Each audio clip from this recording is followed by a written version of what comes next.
আমাদের এবারের গল্প সত্যজিৎ রায়ের লেখা অনাথ বাবুর ভয়। শুরু করছি অনাথ বাবুর ভয়।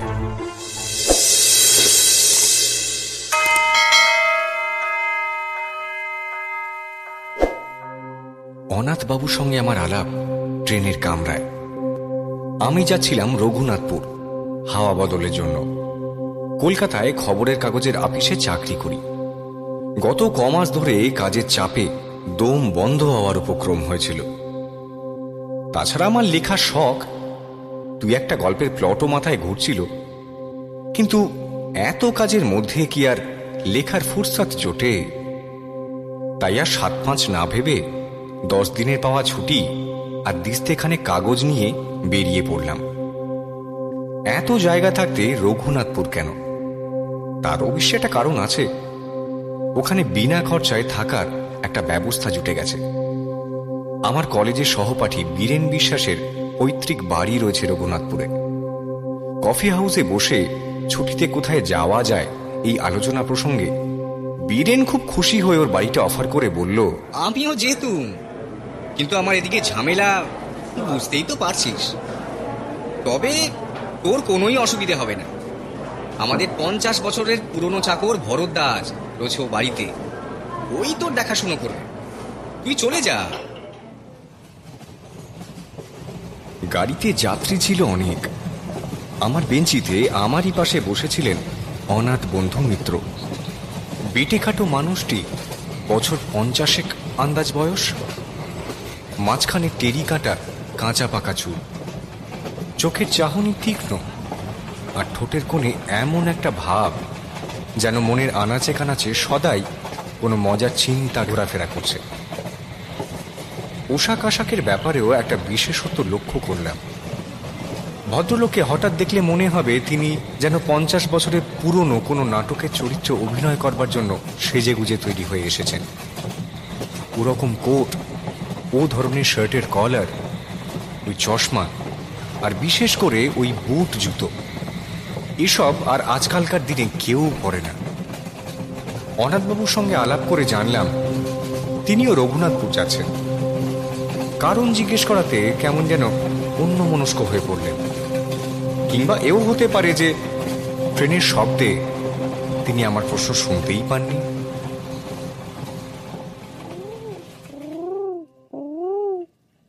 বীরেনের পৈতৃক ভিটেটি দেখে মনটা খুশি হয়ে উঠল। বেশ বাড়ি, সামনে একফালি জমি, তাতে সবজি ও ফুল গাছ দুইই হয়েছে। কাছাকাছির মধ্যে অন্য কোনো বাড়িও নেই, কাজেই পড়শির উৎপাত থেকেও রক্ষা। আমি আমার থাকার জন্য ভরদ্বাজের আপত্তি সত্ত্বেও ছাদের চিলে কোঠাটি বেছে নিলাম। আলো, বাতাস ও নির্জনতা তিনটেই অপর্যাপ্ত পাওয়া যাবে ওখানে। ঘর দখল করে জিনিসপত্র গোছাবার সময় দেখি আমার দাড়ি কামানোর খুর আনতে ভুলে গিয়েছি। ভরদ্বাজ শুনে বলল, তাতে কি হয়েছে খোকা বাবু? এই তো কুন্ডু বাবু দোকান, 5 মিনিটের পথ, সেখানে গেলেই পাবেন খন বিলেট।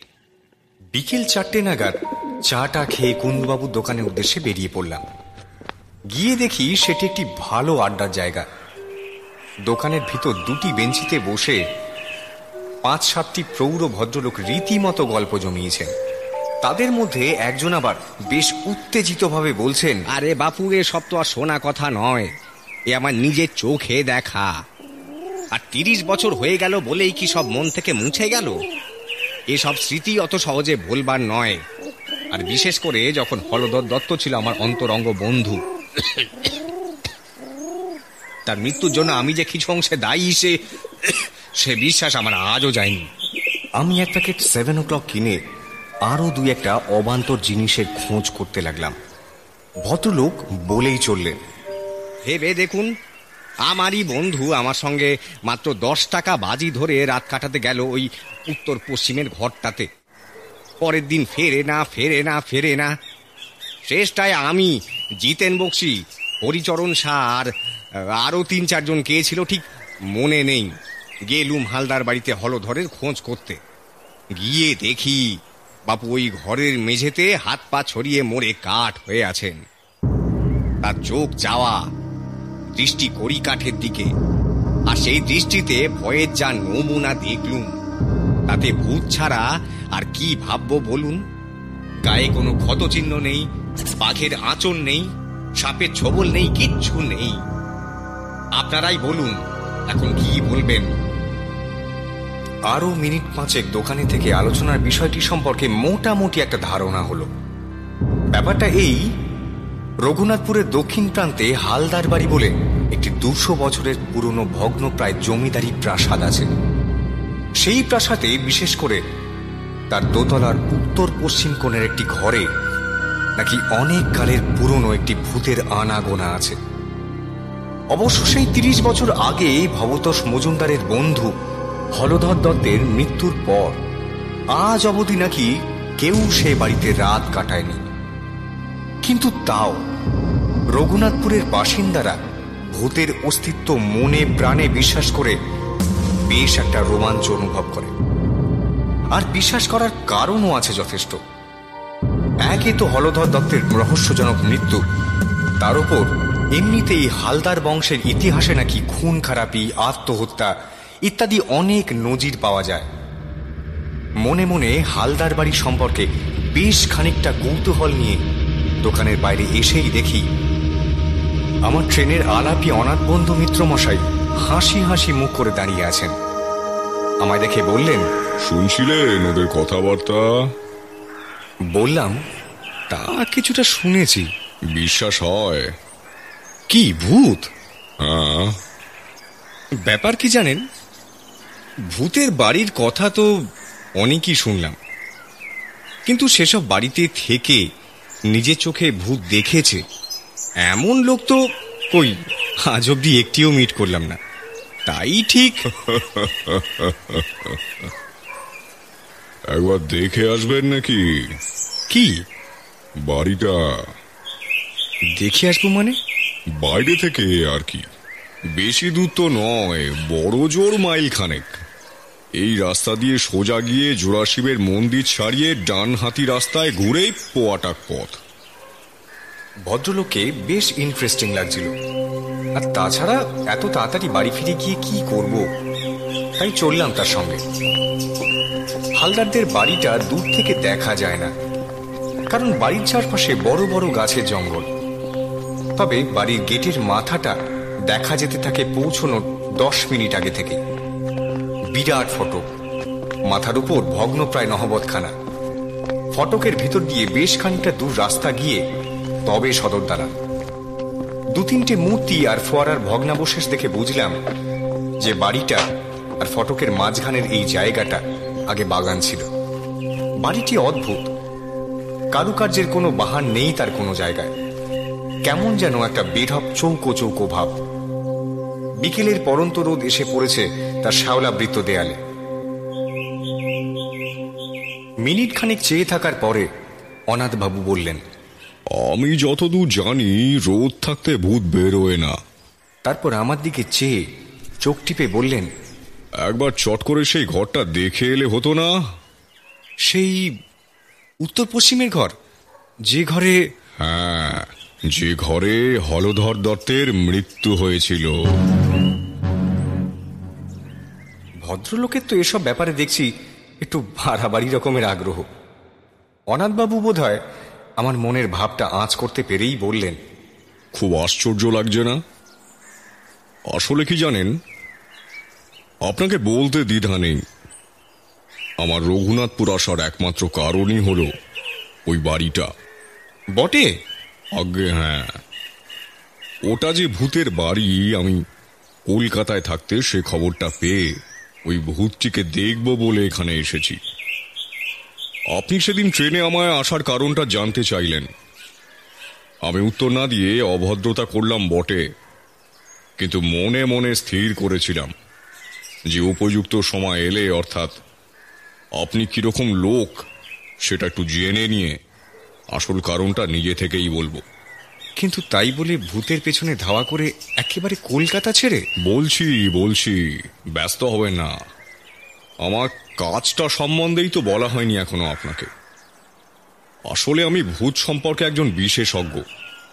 আজ 25 বছর ধরে ব্যাপার নিয়ে বিস্তর রিসার্চ করেছি। শুধু ভূত কেন, ভূত, প্রেত, পিশাচ, ডাকিনী, যোগিনী, ভ্যাম্পায়ার, ওয়্যারউলফ, ভুডুইজম ইত্যাদি যা কিছু আছে তার সম্বন্ধে বইয়ে যা লেখে তার প্রায় সবই পড়ে ফেলেছি। 7টা ভাষা শিখতে হয়েছে এসব বই পড়ার জন্য। পরলোক তত্ত্ব নিয়ে লন্ডনের প্রফেসর নর্টনের সঙ্গে আজ 3 বছর ধরে চিঠি লেখালেখি করছি।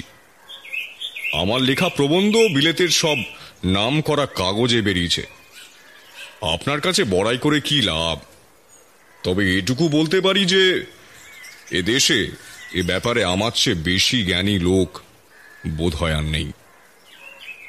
ভদ্রলোকের কথা শুনে তিনি যে মিথ্যে বলছেন বা বাড়িয়ে বলছেন এটা আমার একবারও মনে হয় না, বরং তার সম্বন্ধে খুব সহজেই একটা বিশ্বাস ও শ্রদ্ধার ভাব জেগে উঠল।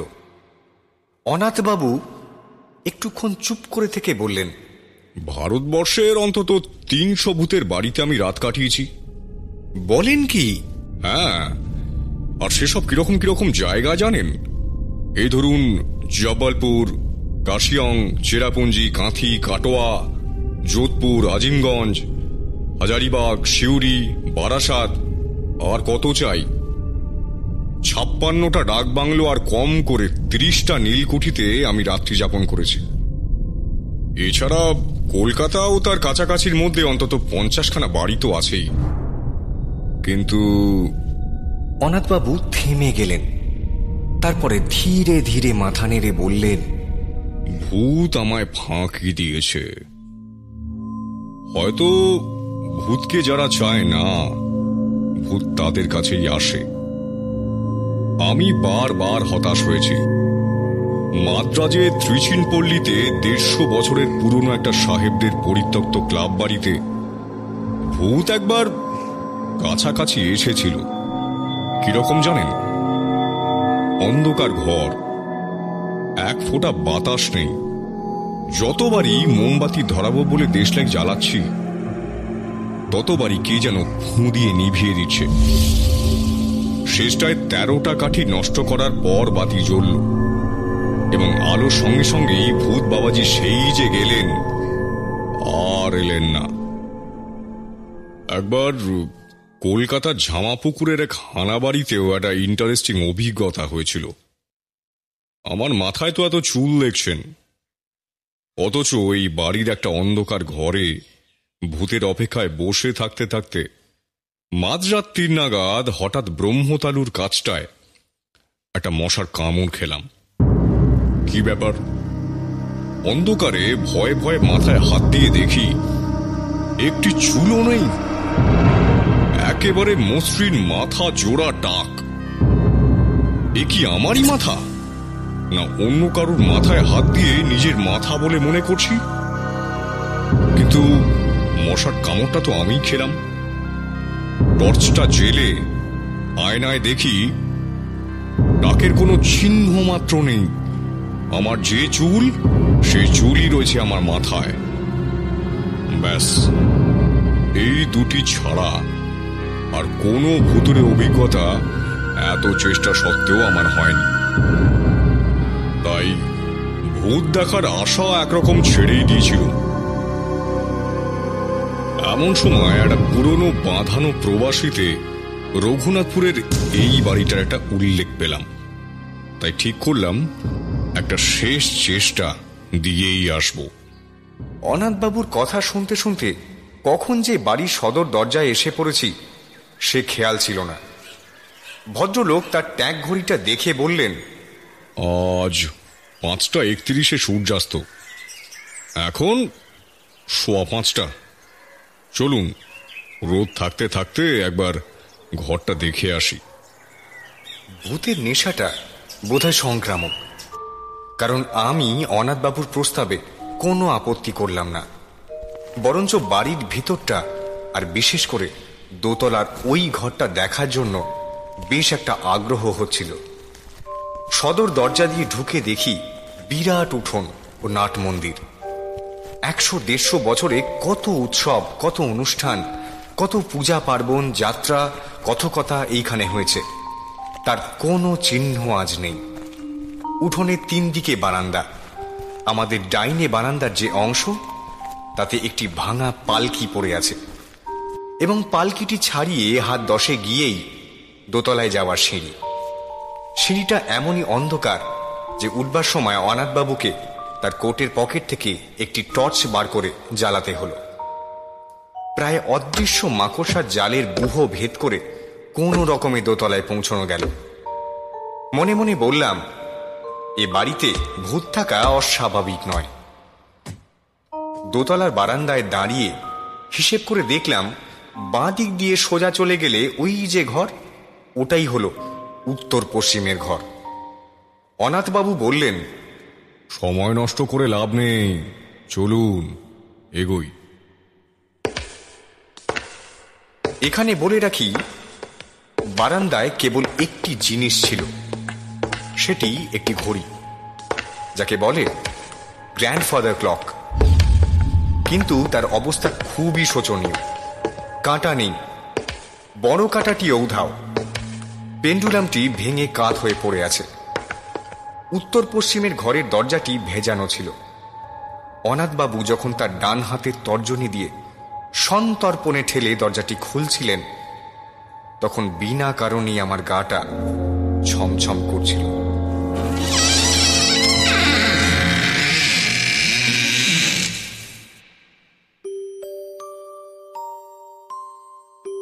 কিন্তু ঘরের ভিতর ঢুকে অস্বাভাবিক কিছু লক্ষ্য করলাম না। দেখে মনে হয় এককালে বৈঠকখানা ছিল। ঘরের মাঝখানে একটা বিরাট টেবিল, তার কেবল পায়াচারখানাই রয়েছে, উপরের তক্তাটা নেই। টেবিলের পাশে জানলা দিয়ে একটি আরাম কেদারা। অবশ্যই এখন আর সেটি আরামদায়ক হবে কিনা সন্দেহ, কারণ তার একটি হাতল ও বসবার জায়গায় বেতের খানিকটা অংশ লোপ পেয়েছে। উপরের দিকে চেয়ে দেখি, ছাদ থেকে ঝুলছে একটি টানা পাখার ভগ্নাংশ, অর্থাৎ তার দড়ি নেই। কাঠের ডান্ডাটা ভাঙা এবং ঝালরের অর্ধেকটা ছেঁড়া। এছাড়া ঘরে আছে একটি খাঁজ কাটা বন্দুক রাখার তাক, একটি নলবিহীন গড়গড়া, আর দুখানা সাধারণ হাতল ভাঙা চেয়ার। অনাথবাবু কিছুক্ষণ একেবারে স্তব্ধ হয়ে রইলেন। মনে হলো খুব মনোযোগ দিয়ে কি একটা অনুভব করার চেষ্টা করলেন। প্রায় মিনিট খানেক পরে বললেন, একটা গন্ধ পাচ্ছেন? কি গন্ধ? মাদ্রাজি ধূপ, মাছের তেল আর মরা পোড়ানোর গন্ধ মেশানো একটা গন্ধ। আমি বারদুয়েক বেশ জোরে জোরে নিঃশ্বাস টানলাম। অনেক দিনের বন্ধ ঘর খুললে যে একটা ভ্যাপসা গন্ধ বেরোয়, সে গন্ধ ছাড়া আর কোনো গন্ধই পেলাম না। তাই বললাম, কই ঠিক বুঝতে পারছি না তো। অনাথবাবু আরও একটুক্ষণ চুপ করে থেকে হঠাৎ বাঁ হাতের তেলোতে ডান হাত দিয়ে একটা ঘুষি মেরে বললেন, বহুত আচ্ছা, এ গন্ধ আমার চেনা গন্ধ। এ বাড়িতে ভূত অবশ্যম্ভাবী, তবে বাবাজি দেখা দেবেন কিনা দেবেন সেটা কাল রাত্রের আগে বোঝা যাবে না। চলুন।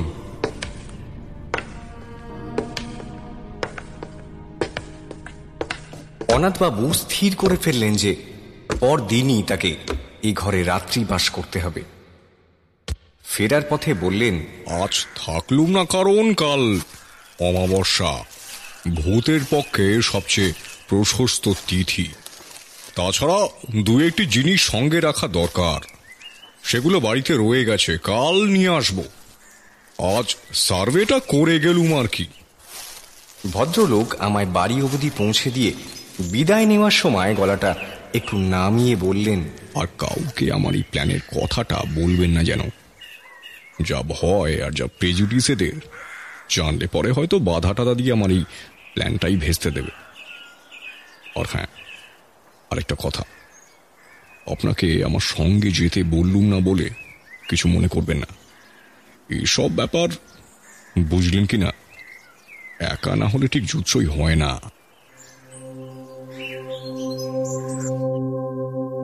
পরদিন দুপুরে কাগজ কলম নিয়ে বসলেও লেখা খুব বেশি দূর এগোলো না।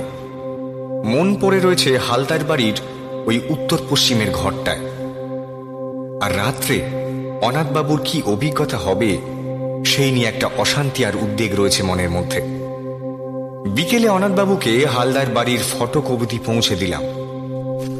ভদ্রলোকের গায়ে আজ একটা কালো গলাবন্ধ কোট, কাঁধে জলের ফ্লাস্ক, আর হাতে সেই কালকের 3 সেলের টর্চ।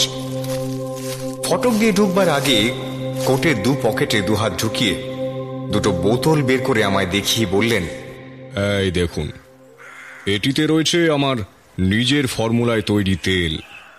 শরীরের অনাবৃত অংশে মেখে নিলে আর মশা কামড়াবে না। আর এই দ্বিতীয়টিতে হলো কার্বলিক অ্যাসিড। ঘরের আশেপাশে ছড়িয়ে দিলে সাপের উৎপাত থেকে নিশ্চিন্ত।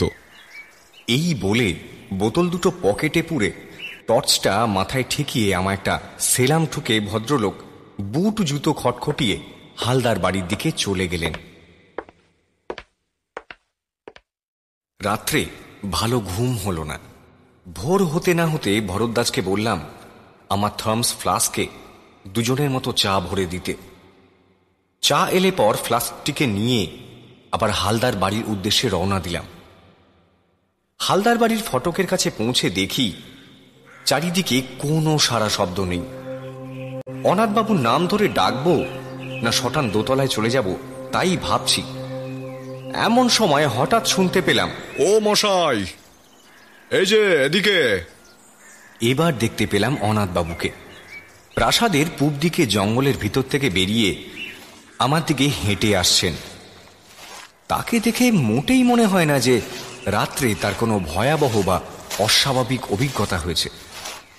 আমার কাছে এসে হাসতে হাসতে একটা নিমের ডাল দেখিয়ে বললেন, আর বলবেন না মশাই, আধ ঘন্টা ধরে বনে বাদারে ঘুঁচি এই নিম ডালের খোঁজে। আমার আবার দাঁতনের অভ্যেস কিনা। ফস করে রাতের কথাটা জিজ্ঞেস করতে কেমন বাঁধো বাঁধো ঠেকল। বললাম, চা এনেছি, এখানেই খাবেন না বাড়ি যাবেন? চলুন না, ওই ফোয়ারার পাশটায় বসে খাওয়া যাক। গরম চায়ে চুমুক দিয়ে একটা তৃপ্তি সূচক শব্দ করে আমার দিকে ফিরে মুচকি হেসে অনাথবাবু বললেন, বড্ড কৌতূহল হচ্ছে না? আমি আমতা আমতা করে বললাম, হ্যাঁ মানে তা একটু। বেশ, তবে বলছি শুনুন। গোড়াতেই বলে রাখি, এক্সপিডিশন হাইলি সাকসেসফুল। আমার এখানে আসা সার্থক হয়েছে। অনাথবাবু এক মগ চা শেষ করে দ্বিতীয় মগ ঢেলে তার কথা শুরু করলেন। আপনি যখন আমায় পৌঁছে দিয়ে গেলেন তখন 5টা। আমি বাড়ির ভেতর ঢোকার আগে এই আশপাশটা একটু সার্ভে করে নিলুম। অনেক সময় ভূতের চেয়ে জ্যান্ত মানুষ বা জানোয়ার থেকে উপদ্রবীর আশঙ্কা বেশি থাকে। যাই হোক, দেখলুম কাছাকাছির মধ্যে সন্দেহজনক কিছু নেই। বাড়িতে ঢুকে একতলার ঘরগুলোর মধ্যে যেগুলো খোলা হয়েছে সেগুলো একবার দেখে নিলুম। জিনিসপত্র তো আর একদিন ধরে বিশেষ পড়ে থাকার কথা নয়। একটা ঘরে কিছু আবর্জনা আর আরেকটার কড়ি কাঠে গুটি চারেক ঝুলন্ত বাদুড় ছাড়া আর কিছুই চোখে পড়ল না। বাদুড়গুলো আমায় দেখেও নড়ল না, আমিও তাদের ডিস্টার্ব করলুম না। 6:30 নাগাদ দোতলার ওই আসল ঘরটিতে ঢুকে রাত কাটানোর আয়োজন শুরু করলুম। একটা ঝাড়ন এনেছিলুম, তাই দিয়ে প্রথম আরাম কেদারাটিকে ঝেড়ে পুষে সাফ করলুম। কতদিনে ধুলো জমেছিল তাতে কে জানে। ঘরের মধ্যে একটা গুমোট ভাব ছিল, তাই জানালাটা খুলে দিলুম। ভূত বাবাজি যদি সশরীরে আসতে চান, তাই বারান্দার দরজাটাও খোলা রাখলুম। তারপর টর্চ ও ফ্লাস্কটা মেঝেতে রেখে ওই বেঁচ ছেঁড়া আরাম কেদারাটিতেই শুয়ে পড়লুম। অস্বস্তি হচ্ছিল বেশ, কিন্তু এর চেয়েও আরো অনেক বেয়ারা অবস্থায় বহুবার রাত কাটিয়েছি, তাই কিছু মাইন্ড করলুম না। আশ্বিন মাস, 5:30টায় সূর্য ডুবেছে। দেখতে দেখতে অন্ধকারটা বেশ জমাট বেঁধে উঠল, আর সেই সঙ্গে সেই গন্ধটাও ক্রমশই স্পষ্ট হয়ে উঠল। আমি এমনিতে খুব ঠান্ডা মেজাজের মানুষ, সহজে বড় একটা এক্সাইটেড হই না, কিন্তু কাল যেন ভেতরে ভেতরে বেশ একটা উত্তেজনা অনুভব করছিলাম। সময়টা ঠিক বলতে পারি না, তবে আন্দাজ মনে হয় 9টা কি 9:30 নাগাদ জানালা দিয়ে একটা জোনাকি ঘরে ঢুকেছিল। সেটা মিনিটখানে ঘোরাঘুরি করে আবার জানালা দিয়েই বেরিয়ে গেল। তারপর কখন যে শেয়াল ঝিঁঝি ডাক থেমে গেছে আর কখন যে আমি ঘুমিয়ে পড়েছি সে খেয়াল নেই। ঘুমটা ভাঙল একটা শব্দে, ঘড়ির শব্দ।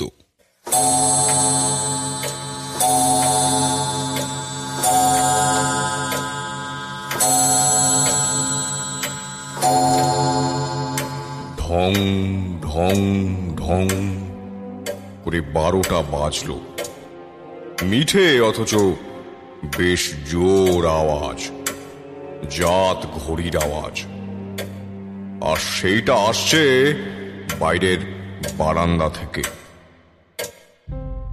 কয়েক মুহূর্তের মধ্যে ঘুমটা ছুটে গিয়ে সম্পূর্ণ সজাগ হয়ে আরো দুটো জিনিস লক্ষ্য করলুম। এক, আমি আরাম কেদারায় সত্যি খুব আরামে শুয়ে আছি।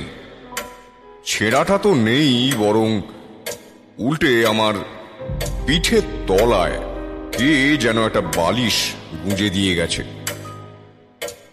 আর 2, আমার মাথার ওপর একটি চমৎকার ঝালো সমেত আস্ত নতুন টানা পাখা, তা থেকে একটি নতুন দড়ি দেয়ালের ফুটো দিয়ে বারান্দায় চলে গেছে, এবং কে জানি সেই দড়িতে টান দিয়ে পাখাটি দুলিয়ে আমায় চমৎকার বাতাস করছে।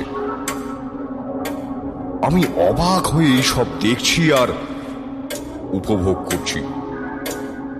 এমন সময় খেয়াল হলো অমাবস্যার রাত্রিরে কি করে জানি ঘরটা চাঁদের আলোয় উদ্ভাসিত হয়ে গেছে।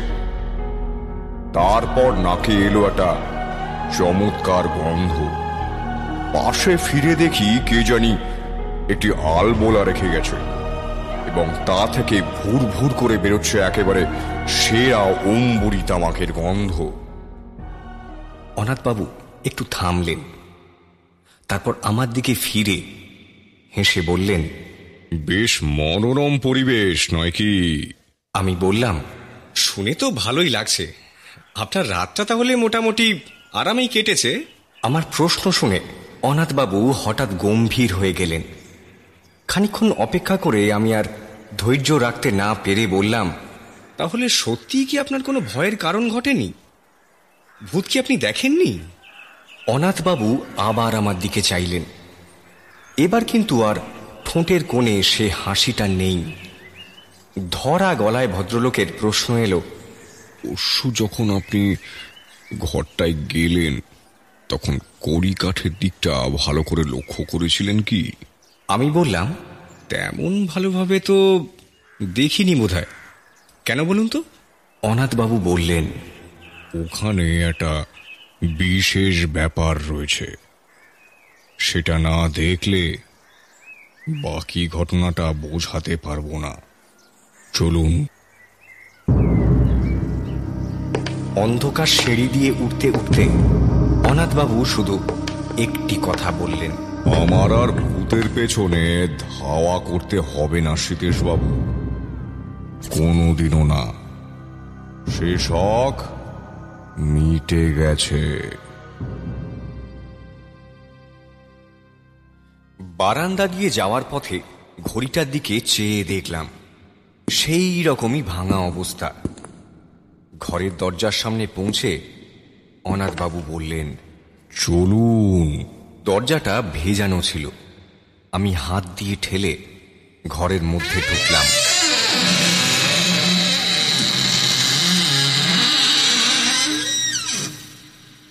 তারপর 2 পা এগিয়ে মেঝের দিকে চোখ পড়তেই আমার সমস্ত শরীরে একটা বিস্ময় ও আতঙ্কের শিহরণ খেলে গেল। বুট জুতো পরা ও কে পড়ে আছে মেঝেতে? আর বারান্দার দিক থেকে কার অট্টহাসি হালদার বাড়ির আনাচে কানাচে প্রতিধ্বনিত হয়ে আমার রক্ত জল করে আমার জ্ঞান বুদ্ধি চিন্তা সব লোপ পাইয়ে দিচ্ছে। তাহলে কি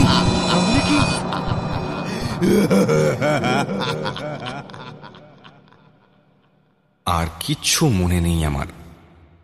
যখন জ্ঞান হলো দেখি ভরদ্বাজ আমার খাটের পায়ের দিকে দাঁড়িয়ে আছে, আর আমায় হাত পাখা দিয়ে বাতাস করছেন ভবতোষ মজুমদার। আমার চোখ খুলতে দেখে ভবতোষবাবু বললেন, ভাগ্যে সিধুচরণ আপনাকে দেখেছিল বাড়িতে ঢুকতে, নইলে যে কি দশা হতো আপনার জানি না। ওখানে গেছলেন কোন আক্কেলে? আমি বললাম, অনাথবাবু যে রাত্রে। ভবতোষবাবু বাধা দিয়ে বললেন, আর অনাথ বাবু, কাল যে অতগুলো কথা বললুম সেসব বোধহয় কিছুই বিশ্বাস করেননি ভদ্রলোক। ভাগ্যে আপনিও তার সঙ্গে রাত কাটাতে যাননি ও বাড়িতে। দেখলেন তো ওর অবস্থা। অলধরের যা হয়েছিল এরও ঠিক তাই, মুড়ে একেবারে কাঠ, আর চোখ ঠিক সেইভাবে চাওয়া, সেই দৃষ্টি সেই কড়ি কাঠের দিকে। আমি মনে মনে বললাম, না, মোরে কাঠ নয়। মোরে কি হয়েছে অনাথবাবু তা আমি জানি। কালও সকালে গেলে দেখতে পাবো তাকে। গায়ে কালো কোট, পায়ে বুট জুতো, হালদার বাড়ির পূব দিকের জঙ্গল থেকে নিমের দাঁতন হাতে হাসতে হাসতে বেরিয়ে আসছেন।